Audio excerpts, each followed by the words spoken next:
نبی کریم صلی اللہ علیہ وسلم کا ارشاد ہے، جو بھی رمضان کی خبر سب سے پہلے دے اس کے لیے جہنم کی آگ حرام ہے۔ آپ بھی کسی کو بتاؤ تاکہ آپ بھی جہنم سے آزاد ہو جائیں۔ رمضان المبارک میں 4 کاموں کو کثرت سے کیا کرو۔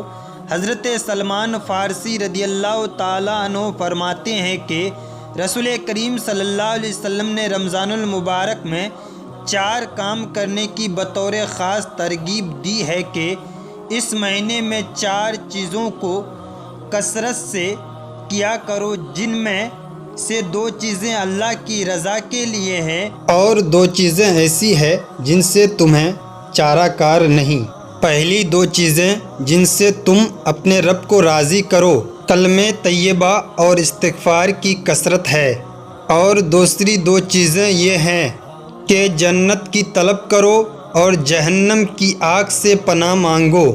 فرمان مصطفیٰ صلی اللہ تعالیٰ علیہ وسلم، جس کا روزے کی حالت میں انتقال ہوا، اللہ تعالیٰ اس کو قیامت تک کے روزوں کا ثواب عطا فرماتا ہے۔